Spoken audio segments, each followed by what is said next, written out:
En ciertos momentos de la medicina uno dice, ¿realmente esto es lo que quiero?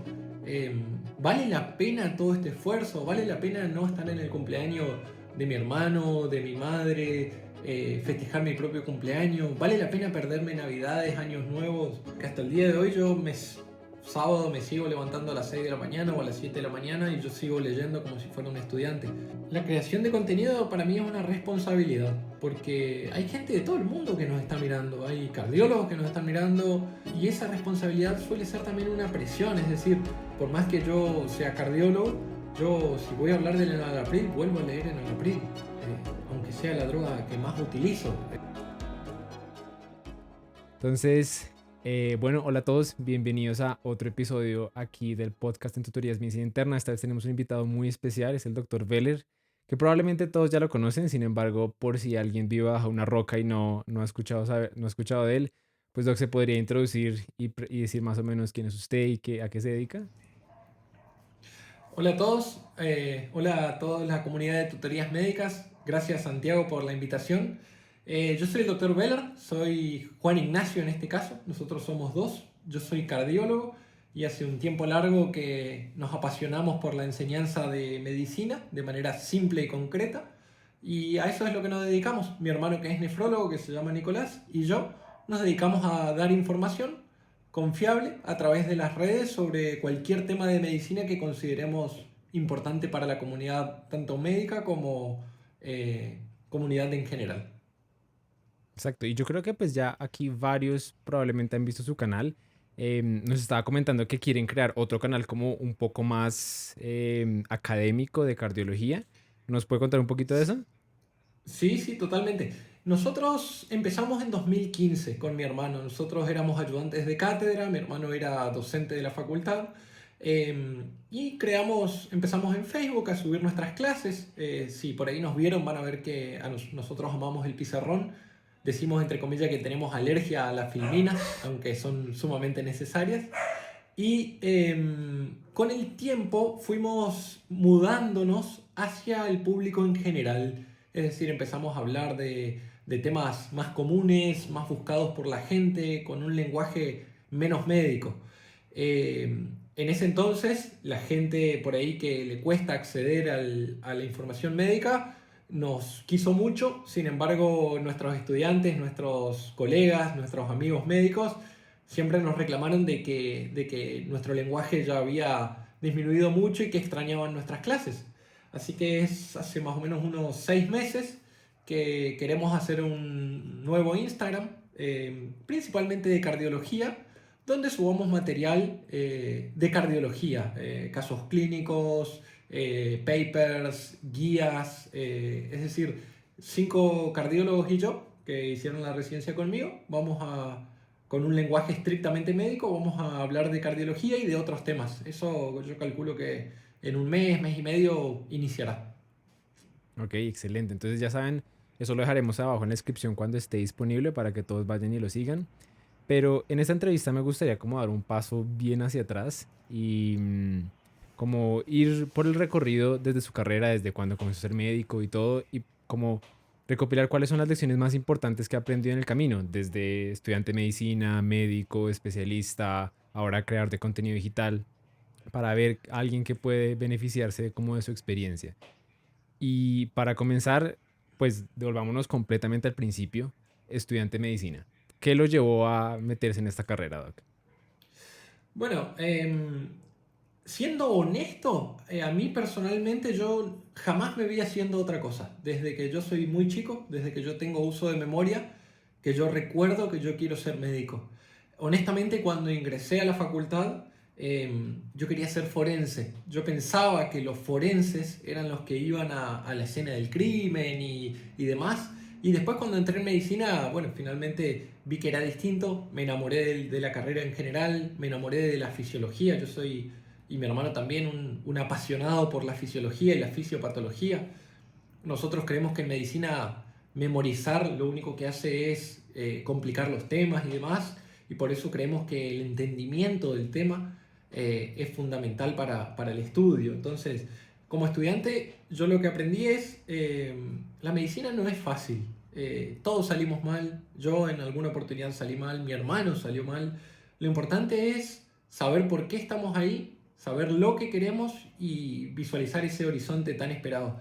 Y después yo creo que el esfuerzo y el mérito, el esfuerzo personal y el mérito son fundamentales. Es decir, si vos estudiás mucho, si vos te sentás, si vos te dedicás y sobre todo si vos compartís tu conocimiento, es probable que te vaya bien. En cambio, si vos no le dedicás tiempo, si vos no compartís tu conocimiento, si vos no estudiás, no solo probablemente no te vaya tan bien, sino que esas herramientas a la hora de estar con el paciente te van a faltar. Yo hasta el día de hoy recuerdo cosas que aprendí en fisiología, en patología, en clínica, en semiología, cuando hablo con mis pacientes. Entonces, me parece que no desaprovechar la facultad y esforzarse lo máximo disfrutando de lo que uno hace es lo mejor que podemos hacer. Sí, completamente. Y corrígame si me equivoco, Doc, pero creo que alguna vez yo vi un video en su canal hablando de que usted en algún punto era un mal estudiante de medicina, ¿sí? Sí, sí, ese video lo hizo mi hermano, es cierto. Ah, ese fue su Eh, hermano. Ese fue mi hermano. La experiencia de mi hermano fue distinta a la mía. Eh, a él le encantaba la medicina, pero al principio como que le costó un poco más hasta que en segundo o tercer año de la facultad se encontró con un docente que él admiraba mucho y que lo motivó y lo empeñó. Y bueno, desde entonces mi hermano hizo como una especie de clic y la verdad es que amó la medicina, no se ve haciendo otra cosa, dedica su vida a estudiar al paciente. Realmente ha sido un excelente alumno, a mi entender es un excelente docente, un excelente hermano, pero sí, como a todos nosotros, eh, incluso a mí, en ciertos momentos de la medicina uno dice, ¿realmente esto es lo que quiero? ¿Vale la pena todo este esfuerzo? ¿Vale la pena no estar en el cumpleaños de mi hermano, de mi madre, festejar mi propio cumpleaños? ¿Vale la pena perderme Navidades, Años Nuevos por esto? Yo creo que al final de todo, sí. Entonces, sí, creo que todos en algún punto, tal vez te ha pasado también, Santiago, hemos creído que por ahí no era lo nuestro, o que esta materia no podíamos, o que aquella materia nos costaba más. Creo que nos pasó a todos. Pero uno, ¿cómo maneja ese balance? Porque creo que en algún punto, yo me acuerdo que una de las personas que yo admiraba mucho, que me dio clases, decía que la medicina era como una novia muy demandante, que uno la podía amar mucho, pero a veces tocaba sacrificar demasiado por ella. Entonces, mi pregunta es, uno usted, cómo ha logrado manejar ese balance entre como dedicar la vida a esta pasión, pero no dejar que tampoco lo consuman en un punto en el que uno ya se termina esquemando. Mire, yo en ese sentido hasta hoy a mí me cuesta por ahí disfrutar un poco, porque hasta el día de hoy sábado me sigo levantando a las 6 de la mañana o a las 7 de la mañana y yo sigo leyendo como si fuera un estudiante. Está claro que tengo más tiempo y todo, pero a mí ese punto en especial me cuesta mucho. Creo que una de las grandes autocríticas que yo debería hacerme es, hay que disfrutar también. Y después otra parte de mi cerebro piensa, pero yo disfruto de leer, yo disfruto de aprender. Yo disfruto de saber cómo responderle correctamente a mi paciente o de hacer un diagnóstico por ahí no tan sencillo o de ver cómo personas que tal vez pudieron haber tenido un pésimo pronóstico salir adelante. Entonces, yo creo que es sano saber cuánto dedicarle porque también la salud mental es importante y si nosotros dejamos nuestra salud mental en esto, en dedicarse y lo único que hacer es estudiar, estudiar, estudiar, creo que vamos a cometer un error porque el tiempo en familia, el tiempo con amigos, no vuelve nunca. Pero si ustedes están convencidos de que la medicina es lo que ustedes aman y lo que hacen, yo creo que ese sentimiento también se aplaca un poco. Eh, yo no puedo aconsejarte cómo encontrar el equilibrio porque hasta hoy yo no puedo encontrarlo. Pero honestamente yo disfruto. Para mí, por ejemplo, yo amo jugar al pádel, pero yo amo estar estudiando. Hasta antes de este podcast yo estaba leyendo y yo disfruto de hacerlo, así como disfruto de viajar, así como disfruto de estar con mi familia. Creo que lo importante es cada tanto hacer una pausa y darnos cuenta si realmente nuestros seres queridos, nuestros amigos, nuestra novia, nuestro novio, eh, también pueden formar parte de esto y también deberíamos incluirlos. Tiempo para la familia es fundamental. Doc, ¿usted cree que esa pasión que lo lleva a seguir haciendo esto fue algo como que siempre estuvo ahí? ¿O es algo más? Porque siempre hay como dos grupos de personas que creen que uno tiene una pasión y como es así, como que uno no puede hacer nada con sus pasiones, las tiene o no las tiene. O las personas que creen que se cultivan, que es algo más que mientras uno más le invierte, más crece esa pasión. Y la razón por la que digo esto es porque me parece genuinamente impresionante que usted, a pesar de tener un canal de YouTube exitoso, a pesar de perfectamente, como sin entrar como en la parte monetaria, a pesar de poder vivir solo aparte del contenido digital, sigue yendo a la clínica, sigue estando con sus pacientes, sigue aprendiendo. Cuando muchos en su lugar, y eso hay testimonios por montones en YouTube, dicen, no, pues yo encontré una mejor forma de vida y básicamente es renuncian. Entonces, ¿qué opina al respecto de eso? Mira, la pasión yo creo que depende de lo que hagas. Por ejemplo, a mí no todas las materias de la facultad me apasionaban. Yo era un ferviente apasionado por fisiología, por patología, como dije antes. Ahora, yo recuerdo que a mí anatomía me costó mucho porque era memoria, eran quién sabe cuántos huesos y cuántos músculos y cuántas inervaciones y cuántas inserciones. Y mi cerebro nunca funcionó muy bien para memorizar cosas. Es decir, yo si entiendo el tema, puedo hablarte horas de eso. Ahora, si vos me haces memorizar 30, 40, 50 frases de seguido, es probable que veas una falencia en mis recuerdos. Entonces, la pasión creo que se cultiva y creo que uno a medida que avanza en la facultad puede elegir, prefiero hacer esto o prefiero hacer aquello, y creo que en ese sentido la especialidad es fundamental. Si bien hay muchos médicos que se reciben y que no hacen especialidad, lo cual es valorable totalmente, no digo que esté mal, creo que hacer una especialidad, la especialidad que amás, en mi caso cardiología, te ayuda a que esa pasión se mantenga. Y por otro lado, yo sigo yendo a la clínica y sigo viendo pacientes porque realmente uno aprende. Yo terminé la facultad, trabajé 6 meses mientras que rendía para la residencia y después hice la residencia en uno de los hospitales más grandes y más complejos de la Argentina, el Hospital Militar Central 601, que está en Palermo, en Buenos Aires. Eh, Honestamente yo creo haber aprendido muchísimo en este hospital, creo haber visto desde las cirugías más complejas hasta los procedimientos de hemodinamia más complejos, hasta los pacientes más extraños, con un grupo impresionante de gente que hasta parecen dioses porque saben todo. Y Ujú. después cuando volví a donde yo vivo me encuentro con que hasta las cosas más simples que allá las resolvíamos en un segundo porque alguien decía esto se hace así y bueno, y después uno lo leía y tenía razón, yo las tengo que volver a leer. Y fíjate que estoy haciendo cardiología, o sea, básicamente tomamos un órgano y un sistema y nos trabajamos en eso y aún así yo me sigo planteando dudas. Entonces, creo que mi pasión va hacia ese lado. Si yo dejo de ver pacientes, voy a dejar de preguntarme cosas, voy a dejar de cuestionarme, voy a dejar de actualizarme. Y aparte, a mí me encanta, la cardiología es sumamente amplia. Yo estoy enamorado de la cardiología, entonces es como dejar de hacer cardiología por lo menos 1 o 2 veces por semana, creo que es como, perdón por la frase, pero como arrancarme un brazo para mí. Entonces, si ustedes encuentran eso que les apasiona, así sea anatomía patológica, anestesia, cirugía, dermato, oftalmo, cualquier especialidad, yo creo que ustedes lo van a amar siempre. Después está claro que cuando uno hace 36 horas de guardia o 40 horas de guardia o 20 guardias al mes, llega un momento que dice, ¿qué estoy haciendo? ¿Para qué estudié? Eso también es complejo, pero yo creo que encontrar el equilibrio es fundamental y que nos guste lo que hacemos. Hay una frase muy conocida que dice que si vos amás tu trabajo, no vas a trabajar un día de tu vida, y yo creo que va por ese lado. Aunque hay días que son peores que otros, yo creo que la mayoría de los días son días felices cuando uno hace lo que le gusta. Sí, completamente de acuerdo en ese sentido. Y una de las cosas como que detecto pues, como que es fundamental para cualquier médico especialista es ser un constante estudiante, alguien que está dispuesto a aprender una y otra vez, como ahorita nos dijo.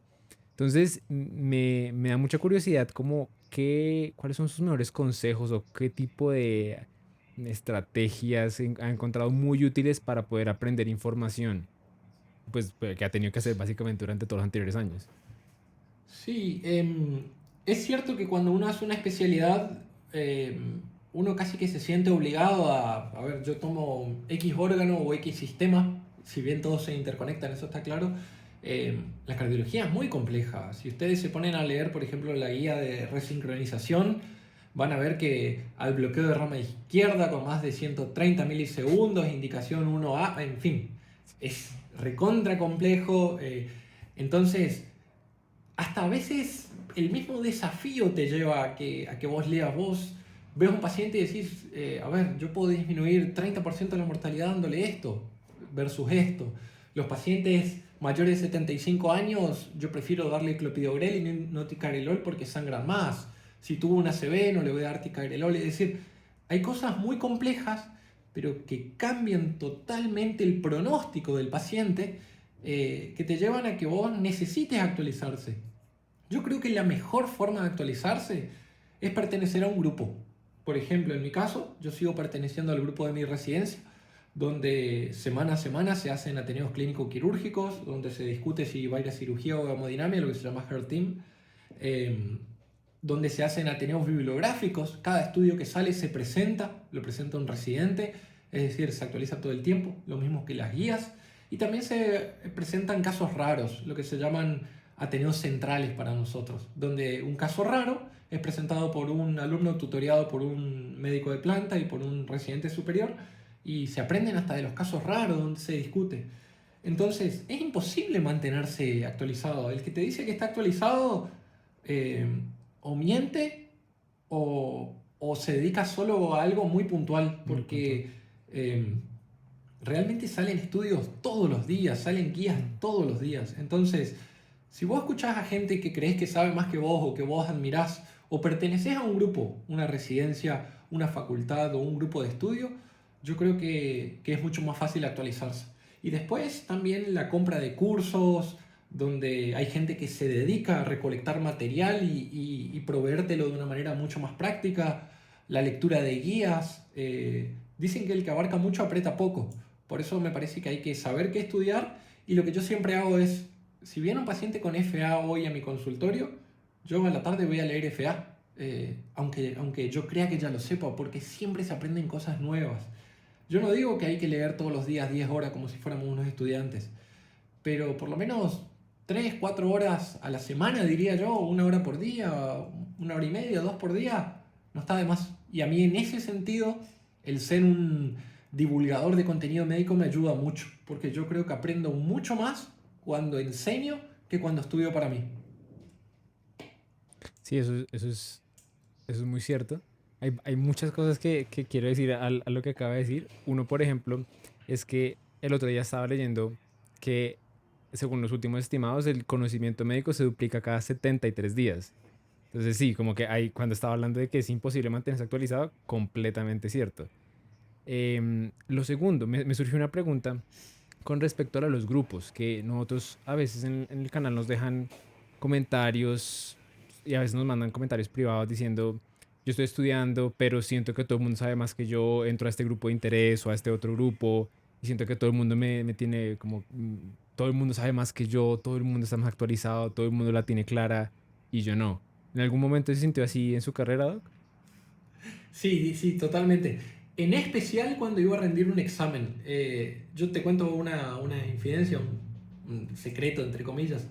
Yo era el típico estudiante que estudiaba mucho, entre comillas, pero antes de rendir el examen yo prefería no hablar con nadie, y no porque no comparta mi conocimiento, sino porque se formaban grupos donde decían, che, pero viste que, no sé, que el aminoácido tanto, y yo decía, no, no, pero si yo eso no estudié, yo pienso que eso no es así, yo creo que...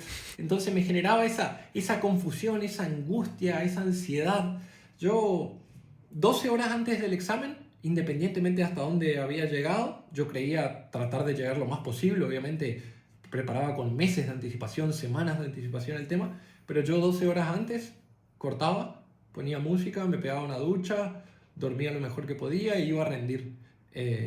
Ya lo que no hice en el mes anterior creía que yo ya no lo iba a lograr.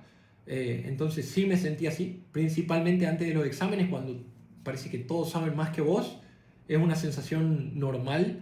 Y también creo en este punto de que un examen no define nada. A ver, si vos, Santiago, en 10 choice contestaste 9 y yo, Juan Ignacio, 6, es realmente vos sabés más que yo sé más que vos y me equivoqué, o cambié la B por la C y después era la B por mi inseguridad. Es decir, yo creo que, como dicen, los pingos se ven en la cancha, entre comillas. Creo que no es solo lo que sepamos, sino cómo tratamos al paciente y lo que nos preocupamos. A ver, yo me puedo equivocar y vos te puedes equivocar. Lo importante es que vos vayas, leas y puedas remendar tu error, que te informes, que estés seguro de que en realidad no sabes todo. Entonces me parece fundamental dudar y estar seguro de que no sabemos todo. Me parece fundamental. Total. Hablando de eso, como, como de lo que realmente es esencial en la medicina, ¿usted cuál diría que es la habilidad más importante que puede tener un médico? Para mí el respeto. El respeto por el paciente y el respeto por el colega. En mi experiencia me ha pasado de que muchos médicos son prácticamente, vos los miráis, son dioses de la medicina. El conocimiento que tienen es maravilloso, es brutal, es admirable. Sin embargo, cuando vos escuchás cómo hablan con un paciente, te pone incómodo, o cómo son como colegas, te pone incómodo porque no tienen empatía, no saben ponerse en el lugar del otro, no saben tratarlo. Entonces, ¿de qué sirve tanto conocimiento? Y por el otro lado está el médico que es demasiado empático, lo cual está muy bien, pero no lo compensa con el estudio suficiente. Entonces, para mí el respeto por el paciente, lo cual te va a llevar a que vos te esfuerces y leas realmente lo que el paciente tiene y le des el mejor tratamiento dentro de las posibilidades. Y el respeto por el colega, porque muchos de nosotros salimos de la facultad, entramos a una residencia. Como todos sabemos, las residencias son duras. Los residentes superiores a veces tienden a maltratar a los residentes más chicos, por lo menos en lo que es Latinoamérica, en la mayoría de los países. Eh, y después, cuando nosotros crecemos, hacemos lo mismo. Mismo. Entonces, la queja que nosotros teníamos como R1 o R2, residente de primer año o residente de segundo año, ¿para qué sirve? Si después yo paso R3 y me tomo un mate o me tomo un café mientras el resto trabaja. Entonces, creo que el respeto es fundamental para mí como cualidad. Y después, otro diría la perseverancia. Respeto, perseverancia y también saber que estamos tratando con personas. Nosotros Mm. no construimos muebles. Ese paciente puede ser tu mamá, tu papá, tu tío, tu hermano. O puede ser el papá, el tío, el hermano de alguien. Entonces, si vos tratás cada paciente como quisieras que traten a tu familiar, te puedes equivocar, pero te vas a equivocar menos. Es cierto. Y ahorita estaba hablando de que la residencia es dura, que en general la carrera es dura. ¿Qué es lo más difícil o qué ha sido lo más difícil en su carrera de médico? ¿Cuál es como el obstáculo más que más le hace pensar, ¿será que esto sí vale la pena? Yo creo que en mi caso fue la residencia, porque es un golpe duro. Uno, cuando termina la facultad, siente como que estás, subiste 100 escalones y cuando te das cuenta hay 1000 escalones. Entonces, a mi entender fue la residencia, que yo entiendo que a mí me enseñó el 98% de lo que sé ahora. La facultad me preparó para entender a la residencia. Estoy hablando de mí. Por ahí otras personas salen de la facultad y sienten de que ya están muy bien formados. En mi caso, yo sentía de que cuando me enfrentaba a un paciente dudaba, no sabía cómo resolverlo, sobre todo pacientes complejos. Eh, y la residencia me dio eso, me dio la seguridad, el tacto para saber cómo hablar. Muchas veces la angustia de los pacientes por su familiar enfermo lleva a que estén nerviosos, lo cual es 100% entendible, y la residencia te da esa templanza, pero también es muy dura.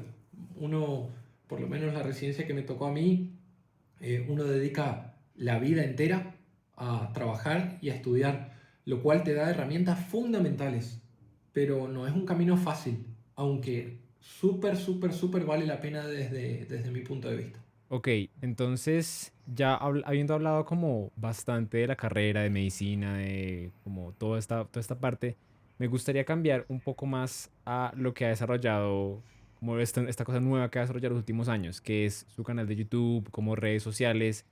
Entonces, ¿de dónde salió la idea de comenzar a publicar videos para todo el mundo? ¿Cómo comenzó?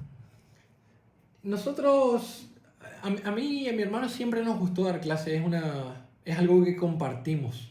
Yo creo que cuando yo era estudiante, yo estudiaba y yo le explicaba a mi compañero y él me explicaba a mí y yo me di cuenta que nosotros aprendíamos más.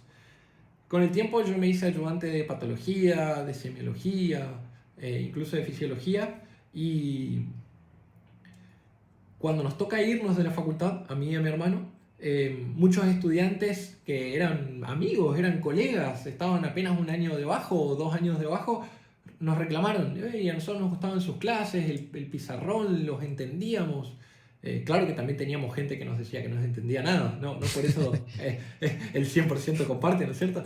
Pero bueno, eran más los que estaban contentos con nuestras clases y eso, y nosotros dijimos, bueno, está bien, seguimos dando clase, agarramos un celular, compramos un pizarrón en casa y los temas que yo iba estudiando los daba en el pizarrón y los grababa y los subíamos así. Eso ustedes lo pueden ver en el canal que empezó en 2015. Están los primeros videos que la iluminación es pésima, el sonido es muy malo, no se entiende lo que estamos diciendo, pero bueno, así nosotros empezamos. Y con el tiempo cada vez teníamos más visualizaciones, más comentarios, más likes, más gente que nos decía, doctor, por ejemplo, yo hice un video de cascada de coagulación y ese tema lo hice porque yo no lo entendía. ¿Para qué lo hice? Para compartir el conocimiento y para entender. Y la primera vez que lo entendí fue cuando di el tema, porque me encontré con obstáculos que no me permitían desarrollar el tema. Entonces iba, leía más y bueno, y di esa clase. Es una de las clases más famosas que nosotros tenemos en lo que es tema estrictamente médico. Y si uno lee los comentarios, muchos dicen, por Dios, después de años, como me había pasado a mí, entendí el tema. Entonces, seguimos creciendo. Después llegó la pandemia, que nos obligó, entre comillas, a hablar mucho de la COVID-19, de los estudios que salían, de las vacunas, de si usamos esto, de cómo setear el respirador. Y después nos dimos cuenta de que había mucha desinformación en los medios, en los diarios o en portales. Desinformación, no me refiero a desinformación malintencionada, aunque también la hay, sino por ahí desconceptos y eso. Entonces dijimos, deberíamos utilizar nuestros conocimientos para tratar de explicar cosas que por ahí no se entienden. La diferencia, por ejemplo, entre una cepa y una variante, si las vacunas te van a matar o te van a insertar un microchip o las cosas que se decían, o si drogas muy peligrosas como el dióxido de cloro servían, en fin. Mm. Nosotros salimos a aclarar todo eso y fue ahí que mudamos nuestro vocabulario a un vocabulario más sencillo. Y ahí a mí me causa mucha curiosidad cómo, cómo manejaron la parte de... Porque nosotros, por ejemplo, nosotros tenemos un canal que está muy dirigido a médicos, médicos, estudiantes de medicina, y aún así con todo eso uno siempre recibe el comentario de la persona que es como que prefiere gastar 30 minutos de su vida simplemente para decir lo molesto que está por lo que sea. Y creo que una vez yo me metí al video de ustedes de dióxido de cloro y vi como 100 comentarios de personas diciendo, no, que el dióxido de cloro es lo mejor, que yo no sé qué, que esta persona... Sí. ¿Cómo enfrentan eso? Bueno, nosotros amamos a nuestros haters. Tenemos muchos, de hecho son los que más nos escriben. Prácticamente conozco el nombre de 15, 20 que les contestamos siempre porque a nosotros no nos influye. Es decir, finalmente ellos están mirando nuestro contenido y le está generando esa duda, ese ruido de si por ahí su pensamiento absoluto de las vacunas me van a matar en 2 años es cierto o no, y tal vez los obliga a investigar un poco más y a darse cuenta desde nuestro punto de vista de que eso no es así. Entonces, nosotros no nos enojamos, al contrario, nos ayudan a crecer y también generamos la duda, que me parece que la duda es básicamente el principio de todo. Si nosotros no dudáramos del conocimiento que existe, no habría ciencia, ¿no es cierto? La ciencia es duda. Entonces, como siempre decimos con mi hermano, nosotros amamos a nuestros haters. De hecho, Si ustedes ven nuestra encuesta, hay muchos haters que dicen que, no sé, que Bill Gates nos paga, que, ¿cómo es? Elon Musk nos paga, gente que está en la estratosfera del mundo y yo me imagino cómo deben pensar, es decir, yo me levanto a la mañana y Bill Gates me escribe, ya te deposité el cheque, no sé cómo funcionaría. Es, es como hasta chistoso de pensarlo. Imagínate Bill Gates hablando con un médico que tiene 2 millones de seguidores. Eh, no tiene sentido desde ningún punto de vista. Entonces nosotros ocupamos este tipo de, entre comillas, ataque, porque nos lo tomamos así con picardía y en nuestras encuestas nosotros ponemos, ¿qué video querés que hagamos? ¿Cómo limpiar el hígado? ¿Cómo mantener un colon sano? O abajo, bueno, ¿cuánto te paga Bill Gates? Y la gente se ríe y se divierte y bueno, nosotros tratamos de tomarlo con humor, siempre el humor ante todo, Es la mejor solución frente a esas sin cosas. duda. Estoy completamente de acuerdo. Total. Hablando como de toda esta parte, no sé si ustedes en algún punto han... Porque ahorita hablábamos precisamente de la que la medicina tiene un montón de cosas en su contra, pero que a pesar de eso la pasión como que prevalece. ¿Será que la creación de contenido también ha tenido como obstáculos o dificultades o puntos que hacen decir como esto no, esto es complicado, no es para cualquiera? ¿Han experimentado algo por el estilo o todo ha sido positivo? No, sin duda. La creación de contenido para mí es una responsabilidad. Yo he grabado videos que me han llevado 12 horas entre guión y todo y capaz más.